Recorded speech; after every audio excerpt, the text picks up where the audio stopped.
ने पूर्व में अध्ययन किया था, है ना। तो अब उसी से मिलता जुलता, उसी से संबंधित विषय से नेशनलवादी राज्य की स्थापना, नेशनलवादी राज्य की स्थापना।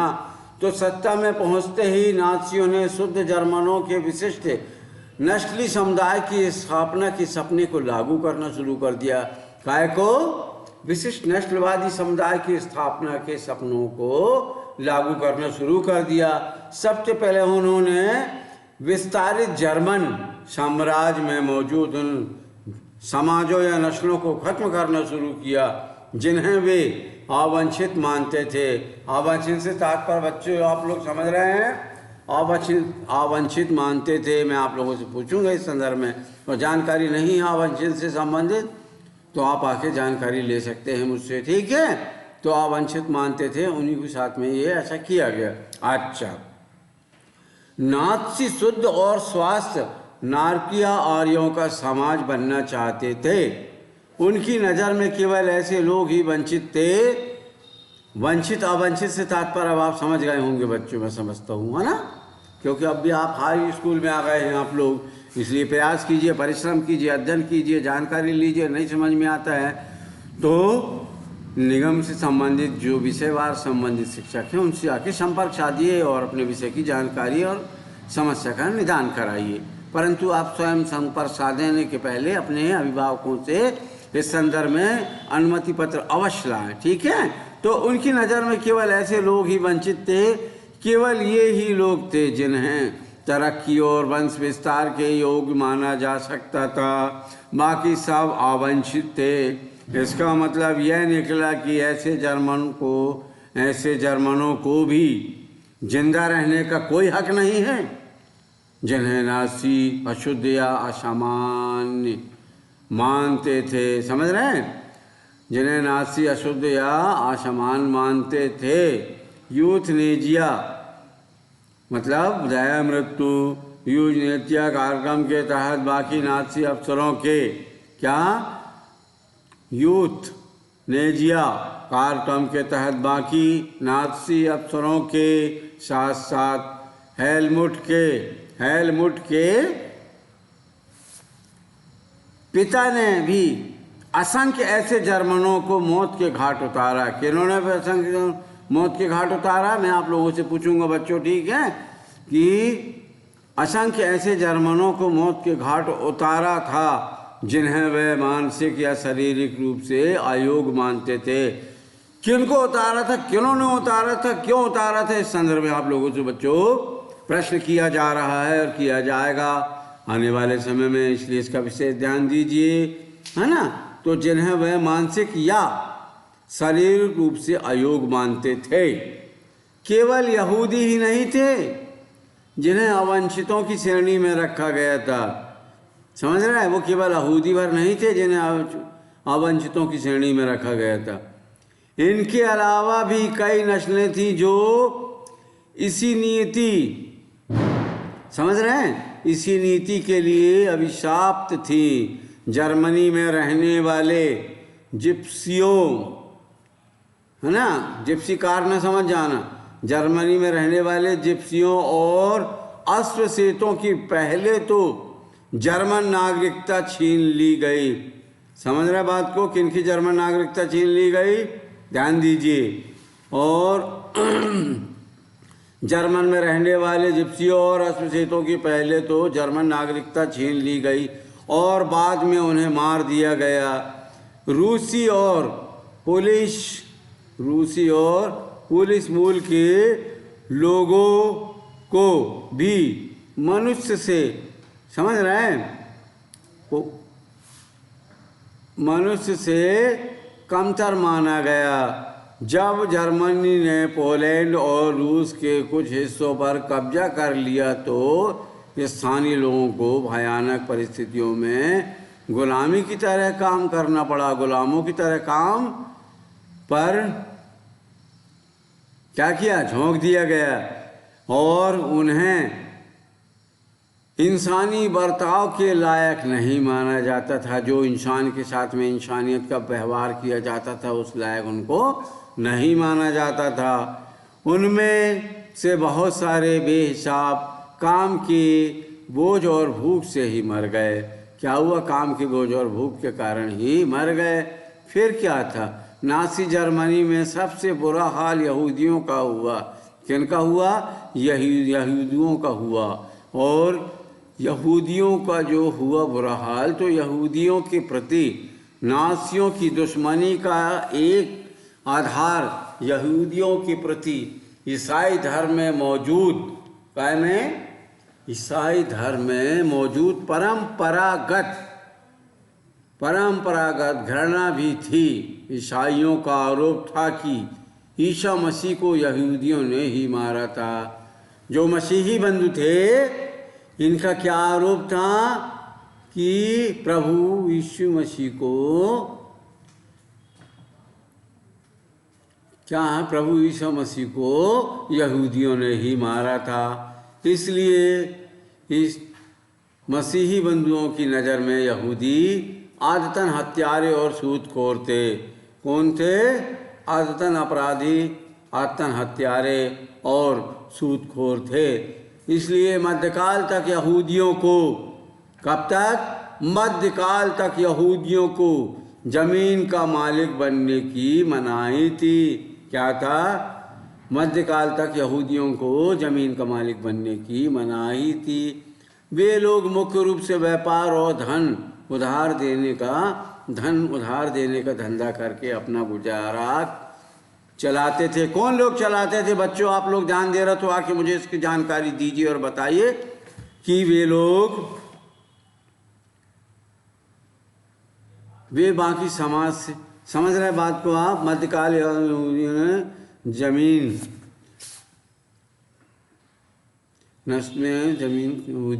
यहूदियों के प्रति नस्लियों की दुश्मनी का एक आधार यहूदियों के प्रति ईसाई धर्म में मौजूद परंपरा गणना थी, है ना। तो ईसाइयों का आरोप जैसा था, हमने आपको जानकारी दिया कि ये खास तौर से क्या करते थे? मध्यकाल तक यहूदियों को जमीन पर मालिकाना बनाने की मनाही थी, लेकिन ये लोग क्या करते थे? मुख्य रूप से व्यापार और धन उधार देने का धंधा करके अपना गुजारा चलाते थे। वे बाकी समाज से अलग बस्तियों में रहते थे। कैसा है? बाकी जो अन्य समाज होती है, तो बाकी समाज से एक अलग बस्तियों में रहते थे, जिन्हें घेंटो, है ना, यानी दड़वा समझते हैं ना, जैसे मुर्गी का दड़वा होता है, कबूतर का, वर्ग का, तो ये इसी प्रकार जिन्हें घेटो यानी दड़वा कहा जाता था। नस्ल संहार के जरिए ईसाई बार बार उनका सफाया करते रहते थे। कौन? जो क्रिश्चियन लोग थे, ईसाई बार बार उनका सफाया करते रहते थे, है ना। और उनके खिलाफ जब तब संगठित हिंसा की जाती थी और उन्हें उनकी बस्तियों से खदेड़ दिया जाता था। लेकिन ईसाइयत ने उन्हें बचने का एक रास्ता फिर भी दिया हुआ था। किन्होंने बचने का रास्ता दिया था? बच्चों, आप लोग ध्यान दीजिए, है ना, कि उनको एक बचने का रास्ता फिर भी दिया हुआ था। यह धर्म परिवर्तन का रास्ता था। कौन सा रास्ता था? यह धर्म परिवर्तन का रास्ता था। आधुनिक काल में बहुत सारे यहूदियों ने ईसाई धर्म अपना लिया।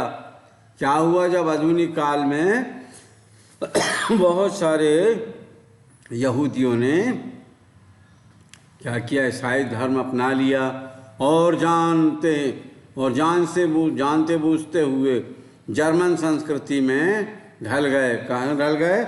जर्मन की संस्कृति में। वहाँ की मान मर्यादा, है ना, पोशाक पहनावा, हुड़ावा, बोली वचन, सभी प्रकार के उसमें क्या हुआ? वो ढल गए।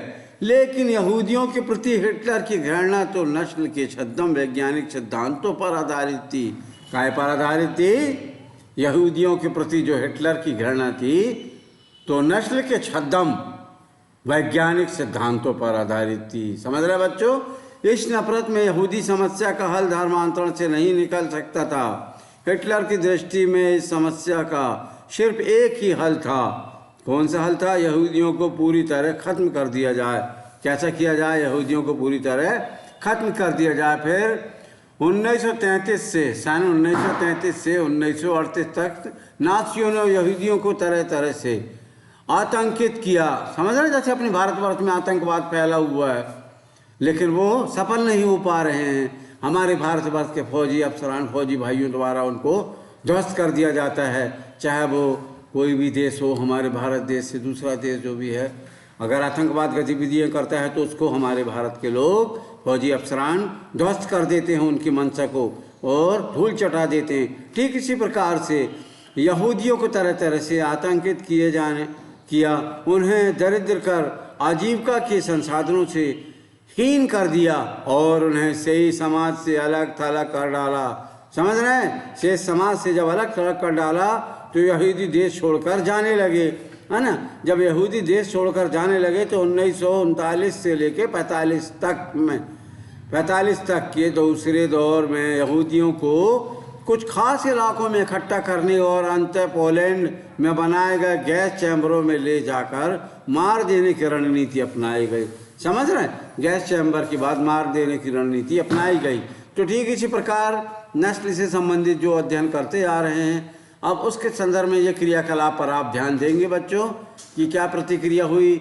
आप सभी लोग अध्ययन से संबंधित निःशुल्क पाठ्य पुस्तक जो प्राप्त हुई है शैक्षिक संस्थाओं से या अपने स्कूल से, है ना, doctor Rajendra Prasad higher secondary school से या नगर निगम जबलपुर द्वारा संचालित शैक्षणिक संस्थाओं में जितने भी शैक्षणिक संस्थान हैं इन सबको पुस्तक दी गई है ना, निःशुल्क।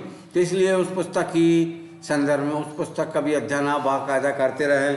चूँकि आपको निःशुल्क पुस्तक दी गई है, उसका सदुपयोग करें और अध्ययन करें और उसका फ़ायदा उठाएं और आगे शिक्षा दीक्षा ग्रहण करें और नगर निगम का भी नाम ऊँचा करें, है ना, और अपनी शाला का भी नाम गौरवान्वित करें। ठीक इसी प्रकार से नस्ली कल्पना लोग, क्या नस्ली कल्पना लोग कल्पना करते हैं ना आप, जैसे उदाहरण के लिए हम किसी चीज़ का कि यार हमको अब डॉक्टर बनना है, वकील बनना है, जज बनना है, इंजीनियर बनना है ना। तो अध्ययन करते करते हम अगर अध्ययन करते रहेंगे और अध्ययन करते करते हम उस अपने जो हमारा लक्ष्य है उसको चलते रहेंगे, उस मार्ग पर उस क्रियाकलाप को करते रहेंगे, तो उसकी प्रतिक्रिया हमको पूर्ण रूप से एक न एक दिन निश्चित रूप से प्राप्त होगी। इसीलिए बच्चों आप लोगों को कहा गया है कि इसकी क्रियाकलाप या इसकी प्रतिक्रिया के संदर्भ में आप अध्ययन करें या ध्यान देना, है ना। इसके ठीक विपरीत दिया है या इसके बाजू से दिया हुआ है, जैसा कि 3.2 नस्ली कल्पना लोग यूटोपिया। समझ रहे हैं, तो युद्ध के साय में नाज़ी अपने कातिलाना नस्लवादी लोग, समझ रहे हैं, कातिलाना नस्लवादी कल्पना लोक या आदर्श विश्व के निर्माण में लग गए। काय में लग गए? कातिलाना नस्लवादी कल्पना लोक या आदर्श विश्व के निर्माण में लग गए। जनसंहार और युद्ध एक ही सिक्के के दो पहलू बन गए। समझ रहे हैं। फिर पराजित पोलैंड को पूरी तरह तहस नहस कर दिया गया। किसको? जो पराजित पोलैंड था, तो पराजित पोलैंड को पूरी तरह तहस नहस कर दिया गया, क्षतिग्रस्त कर दिया गया। और उत्तर और पश्चिम पोलैंड का ज़्यादातर हिस्सा जर्मनी में मिला। कहाँ मिला? उत्तर पोलैंड का हिस्सा ज़्यादातर कहाँ मिला बच्चों? आप लोगों से खाली स्थान में ये प्रश्न किया जा सकता है, ध्यान दें। तो उत्तर पश्चिम पोलैंड का ज़्यादातर हिस्सा जर्मनी में मिला। कहाँ मिला? जर्मनी में। फिर जर्मनी में जब मिला लिया गया, समझ रहे बात को? आप ध्यान दे रहे थे कि नहीं? इसलिए हमने शब्दों को उद्बोधन क्षणिक परिवर्तित करते हुए आपका ध्यान आकर्षित करने के लिए किया था। लेकिन फिर भी यह प्रश्न आपसे पूछा जा सकता है। ज़्यादातर हिस्सा जर्मनी में मिला लिया गया, ठीक है। फिर उसके बाद पोलैंड के लोगों को अपने घर और माल असबाब छोड़कर भागने के लिए मजबूर किया गया, ताकि जर्मनी के कब्जे वाले यूरोप में रहने वाले जर्मनों को वहाँ लाकर बसाया जा सके। कहाँ? जो जर्मनी के कब्जे वाले यूरोप में रहने वाले जो लोग थे, तो जर्मनी के कब्जे वाले यूरोप में रहने वाले जर्मनों को वहाँ लाकर बसाया जा सके। इसके बाद पोलैंड वासियों को मवेशियों की तरह, मवेशी समझ रहे हैं ना, जानवर, चलो बता दे तो पूछते हैं आप लोग से, चलो ठीक है, पोलैंड वासियों को मवेशियों की तरह खदेड़ कर जनरल गवर्नमेंट नामक दूसरे हिस्से में पहुंचा दिया गया। समझ रहे बात को आप? जनरल गवर्नमेंट नामक दूसरे हिस्से में पहुंचा दिया गया। फिर क्या था? जर्मन सम्राट में मौजूद तमाम वामवंशी तत्वों को जनरल गवर्नमेंट नामक इसी इलाके में लाकर रखा जाता था। कहाँ? इसी इलाके में लाकर क्या किया जाता था? रखा जाता था। और पोलैंड के बुद्धिजीवियों को बड़े पैमाने पर, जो पोलैंड था ना, पोलैंड, तो पोलैंड के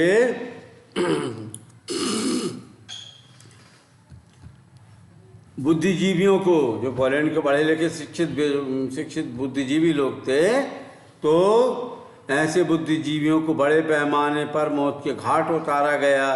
फिर यहाँ पूरे पोलैंड के समाज को बौद्धिक और आध्यात्मिक स्तर पर, कैसा? बौद्धिक और आध्यात्मिक स्तर पर गुलाम बना लेने की चाल थी। क्या था? बौद्धिक और आध्यात्मिक स्तर पर गुलाम बना लेने की चाल थी। फिर क्या था? आर्य जैसे लगने वाले पोलैंड के बच्चों को उनके माँ बाप से छीनकर जांच के लिए नस्ल विशेषज्ञों के पास पहुंचा दिया गया। जब उनके माँ बाप से उनके बेटा बेटी को छीनकर जांच के लिए नस्ल विशेषज्ञों के पास पहुंचा दिया गया, क्या किया गया? जब उनको पहुंचा दिया गया, मगर वे नस्ली जांच में कामयाब हो जाते तो उन्हें जर्मन परिवारों में पाला जाता, और अगर ऐसा नहीं होता तो उन्हें अनाथ आश्रमों में डाल दिया जाता, जहां उनमें से ज़्यादातर मर जाते थे। अनाथ आश्रम में भी, समझ रहे बच्चों, ज़्यादातर मर जाते थे। फिर उसके बाद में जनरल गवर्नमेंट में कुछ विशालतम घंटों और गैस चैम्बर भी थे, इसलिए यहाँ यहूदियों को बड़े पैमाने पर मारा जाता था, है ना। तो घंटों और गैस चैम्बर भी थे, इसलिए यहाँ यहूदियों को बड़े पैमाने पर क्या किया जाता था? मार दिया जाता था, मारा जाता था। जैसा आप लोग ये देख रहे हैं चित्र में कि यहूदियों को गैस चैम्बरों तक ले जाने वाली मालवाहक गाड़ी यहूदियों को इसमें ढकेल देते थे। चलो बैठो बच्चों, बैठो भाइयों, बैठाल के, और फिर जहाँ पर वो था गैस चैम्बर था, तो वहाँ ले जाके उनका काम तमाम हो जाता था। जैसे मौत का सिलसिला, पहला चरण बहिष्कार 1933 से 1939, हमारे बीच तुम्हें नागरिकों की तरह रहने का कोई हक नहीं। अब ये शब्द किनके हैं आप लोगों से पूछा जाएगा बच्चों, समझ रहे बात को? न्यूरेमबर्ग नागरिकता अधिकार, सितंबर 1935, समझ रहे? तो पहला क्या? जर्मन या उससे संबंधित रक्त वाले व्यक्ति ही जर्मन नागरिक होंगे। रक्त से तात्पर्य समझते हैं आप लोग, सभी के शरीर में होता है बच्चों, छात्राओं। रक्त के बिना तो हमारा भी शरीर क्या है? बेकार, अवांछनीय, कोई काम का नहीं। रक्त से ही तो हमारे शरीर का संचालन होता है, संचार होता है। मस्तिष्क की क्रियाएं रक्त के माध्यम से ही चलती है, जहाँ तक। बाकी तो मैं आप लोगों को जो पढ़ा रहा हूँ इतिहास, तो इससे जहाँ तक लगभग अनुमान है कि ऐसा ही हो सकता है। ठीक इसी प्रकार जर्मन या उससे संबंधित रक्त वाले व्यक्ति नागरिक होंगे। कौन होंगे? जर्मन के नागरिक होंगे, और उन्हें जर्मन साम्राज्य का संरक्षण मिलेगा। साथ ही क्या होगा? उन्हें जर्मन साम्राज्य का संरक्षण मिलेगा। समझ रहे बच्चों? इसी प्रकार से यहूदियों और जर्मनों के बीच विवाह पर पाबंदी हो गई थी, और पाबंदी थी। फिर क्या था? यहूदी और जर्मनों के बीच विवाहेतर, क्या विवाहेतर संबंधों का अपराध घोषित कर दिया गया था। जो संबंध थे ना, तो संबंधों को आपराधिक घोषित कर दिया गया था, अपराध घोषित कर दिया गया था, है ना, या अपराध घोषित कर दिया गया। फिर क्या था? यहूदी और जर्मनियों के बीच विवाहेतर संबंधों को अपराध घोषित कर दिया गया, है ना। फिर यहूदियों द्वारा राष्ट्रीय ध्वज फहराने पर पाबंदी लगा दी गई थी। जो वहाँ यहूदी थे, तो जो वहाँ पर जो जर्मन जो भी जो देश था, तो वहाँ के देश का जो राष्ट्रीय ध्वज होता है, जैसे हमारा अपने राष्ट्रीय ध्वज कौन सा है, तिरंगा है ना, 3 रंग वाला, तीनों का प्रतीक है, हरे का, केसरिया, सफ़ेद, हरा, तो इन सब चीज़ों का जो प्रतीक है केसरिया विजय का, है ना, समझ रहे बच्चों आप। और जैसा सफ़ेद हो गया तो सफ़ेद है काय का, बताओ, केसरिया विजय का हो गया। सफ़ेद और हरा, हरा हरियाली का, सफ़ेद से सा शांति। समझ रहे बच्चों बात को। और इसके बीच में जो का वो बनी है, बीच में चक्र बना है ना, तो चक्र के बीच में सलाखें हैं, तो ये किन का प्रतीक है, कौन सा प्रतीक है, कितनी सलाखें बनी हैं, है ना, तो उसमें 24 सलाखें बनी हमारे भारतवर्ष के जो राष्ट्रीय ध्वज है ना, तो जो 24 सलाखें बनी हैं उसके बीचों बीच चक्र का जो चक्र में जो सलाखें बनी हैं वो किन का प्रतीक है, किन के द्वारा प्रकाशित किया गया था, किन के द्वारा निर्मित किया गया था। आप लोग इसका ध्यान दीजिए। बाकी बीच में आप लोग अगर पूछेंगे, आएंगे, जानकारी लेंगे, विषय में अगर आप रुचि रखते हैं या नहीं भी रखते हैं और अध्ययन कर रहे हैं, तो आपको इस संदर्भ में प्रश्न पूछा जा सकता है, आपको इसकी जानकारी रखना चाहिए, है ना। इसलिए जैसा कि इसमें दिया गया कि यहूदियों द्वारा वहाँ पर क्या जो वहाँ का जो राष्ट्रीय ध्वज था उसके फहराने के लिए उनके ऊपर बंदिश थी, मनाही थी, पाबंदी थी, रोक लगी हुई थी, ठीक है। इस प्रकार से अन्य कानूनी उपाय, जो अन्य कानूनी उपाय बनाए गए थे, यहूदी व्यवसायों का बहिष्कार, जो यहूदियों द्वारा, जैसे चाइना द्वारा हमारे भारतवर्ष में जो सामग्री पहुंचाई जा रही, हम उसका बहिष्कार करते हैं। इसी प्रकार से मसीही बंधुओं द्वारा, ईसाइयों द्वारा यहूदियों के सामान का या उनके व्यवसाय का बहिष्कार करना। फिर सरकारी सेवाओं से निकाला जाना, जो सरकारी सेवा में सेवारत थे उनको निकाला जाना, और यहूदियों की संपत्ति की जब्ती और बिक्री करना। इसके अलावा नवंबर 1938 के एक जंग संहार में यहूदियों की संपत्तियों को तहस नहस किया गया था। समझ रहे बच्चों, जरा ध्यान दीजिए, बड़ा इंटरेस्टिंग विषय है ना, बस आपको अंदर से एक इंटरेस्ट लगाओ, उत्साह होना चाहिए। इसलिए लेकिन जैसा यहाँ दिया है, तहस नहस अपने को नहीं करना है किसी का, अपन भारत देश के नागरिक है, अपना भारतवर्ष एक धर्मनिरपेक्ष देश है, यहाँ सभी प्रकार के धर्म के लोग रहते हैं, है ना, और सब आपस में प्रेम पूर्वक, भाईचारा, सद्भावना पूर्वक, इखलाक खुलूस, प्यार मोहब्बत से, भाईचारे से रहते हैं, एक दूसरे के त्यौहार का आदर सत्कार करते हैं। ये हमारा भारतवर्ष एक धर्मनिरपेक्ष देश है। परंतु जैसा यहाँ दर्शाया गया है कि तहस नहस किया गया, हमको नहीं करना किसी का तहस नहस। इसलिए जैसे लूटा गया, उनके घरों पर हमले हुए, यहूदी प्रार्थना घर जला दिए गए और उन्हें गिरफ्तार किया गया। इस घटना को नाइट ऑफ ब्रोकन लॉन्ग्स के नाम से याद किया जाता है। बच्चों इंग्लिश का शब्द दिया है, ध्यान दे रहा है, ये बीच में ध्यान दो जरा, समझ रहे बात को आप, कि इस घटना को नाइट ऑफ ब्रोकन ग्लास के नाम से याद किया जाता है ना। तो जैसा आप देख रहे हैं चित्र, है ना, 1.5 इस संकेत पट्टी में ऐलान किया जा रहा है कि उत्तरी समुद्र स्नान क्षेत्र यहूदियों से मुक्त है। जैसा कि यहाँ पर उत्तरी स्नान यहूदियों से मुक्त है। अब होता सवाल ये है कि ये कुर्सी भी देख रहे हैं आप, पुराने ज़माने की बच्चों चित्र में दर्शाया गया है, अब कहाँ देखने मिलती है, अब तो और इससे अच्छी आ गई है वैसे, है ना। परंतु होता ये है कि अब दूसरा चरण जो है, दूसरा चरण दंड, जो दूसरा चरण अध्ययन करने जा रहे हैं वो क्या है, दंडबाबंदी, है ना। तो 1940 से 44 तक तुम्हें हमारे बीच रहने का कोई हक नहीं। किनको? हम और आपको नहीं, ये इतिहास विदेश से संबंधित या इतिहास से संबंधित है ना। तो ये इतिहास के संदर्भ में जैसे ये जानकारी दी गई है, सितंबर 1941 से, वहाँ पर लोग तो उस समय से हम तो नहीं थे, मगर नहीं, ये अध्ययन करने से पुरानी बातों की जानकारी मिलती है और बहुत सी चीज़ों को हमको बड़े उत्साहवर्धन समझने से अनुभव बढ़ता है, जानकारी मिलती है, ताकि हम अपने आने वाली नस्ल को इस संदर्भ में जानकारी दे सकें। अगर मान लो उनका विषय ये है तो बड़े उत्साह से, बड़े गहराई से, बड़ी गंभीरता से उनको हम ये बात बता सकें, है ना। तो सितंबर 1941 से सभी यहूदियों को हुक्म दिया गया कि वह डेविड का पीला सितारा अपनी छाती पर लगा कर रखें। किनको हुक्म दिया गया?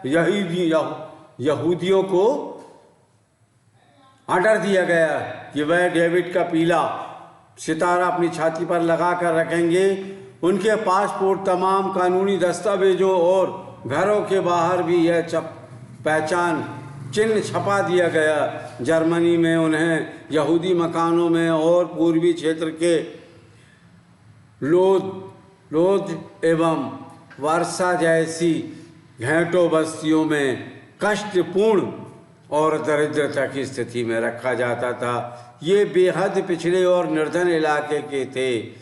कौन से इलाके की आप लोगों से जानकारी ली जाएगी, परंतु घेंटों में दाखिल होने से पहले यहूदियों को अपनी सारी संपत्ति छोड़ देने के लिए मजबूर किया गया। कुछ ही समय में घेंटों बस्तियों में बचना भुखमरी, गंदगी और बीमारियों का साम्राज्य व्याप्त हो गया। फिर उसके पश्चात क्या हुआ? अब तीसरा चरण आया, जैसा कि आप देख रहे हैं, बच्चों ध्यान दे रहे हैं। तीसरा चरण में जैसे ये दिया गया है ना, तो तीसरा चरण सर्वनाश। सर्वनाश से तात्पर्य तो आप समझते ही होंगे, हम तो समझ रहे हैं, है ना।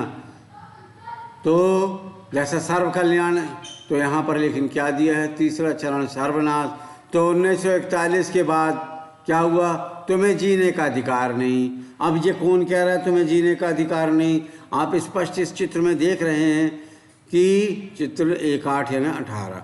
अच्छा, भागने की कोशिश में मौत। ये भागना चाह रहे थे, लेकिन उनकी भागने के कारण ये भागने की कोशिश में मौत, यानी यातना गृह के चारों तरफ लगी तारों में करंट दौड़ता रहता था। ये यातना गृह है, तो इसके बीच में इनको रखा गया था। लेकिन ये क्या हुआ?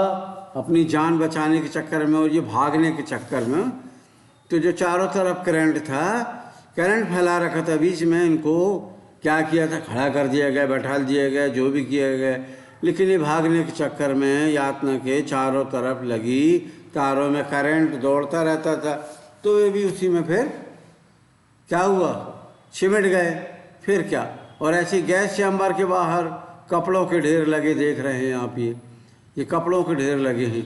तो मतलब ये था कि समूचे यूरोप के यहूदी, जो यहूदी लोग थे, तो समूचे यूरोप के यहूदी मकानों, यातनाओं, ग्रहों और घेंटों बस्तियों में रहने वाले यहूदियों को मालगाड़ियों में भर भर कर मौत के कारखानों में लाया जाने लगा। कहाँ लाने लगा? मालगाड़ियों में भर भर कर मौत के कारखानों में लाया जाने लगा। जैसे पोलैंड तथा अन्य पूर्वी इलाकों में मुख्य रूप से बेल्जिक, ऑस्विट्स, सोबीबोर, त्रेब्लिका, चैम्बलोनो तथा मैदानिक में। देख रहे हैं ना आप ये नाम? जैसे अपने तमिलनाडु, है ना, पुडुचेरी, केरल, चेन्नई, इस प्रकार से ये वहाँ पर का नाम जो दिए हुए हैं। हालांकि ये नाम जो मैं ले रहा हूँ अपने भारत के हैं, लेकिन इसके पूर्व में ये नाम लिया था इन्होंने, बेल्जिक, ऑस्विट्स, सोबीबोर, त्रम्बलिका, चेलमनो तथा मैदानिक में उन्हें गैस चैम्बरों में झोंक दिया गया। कहाँ झोंक दिया गया? गैस चैम्बरों में झोंक दिया गया। फिर औद्योगिक और वैज्ञानिक तकनीकों के सहारे बहुत सारे लोगों को पलक झपकते मौत के घाट उतार दिया गया। क्या किया गया बच्चों? बताइए। औद्योगिक और वैज्ञानिक तकनीकों के सहारे बहुत सारे लोगों को पलक झपकते मौत के घाट उतार दिया गया।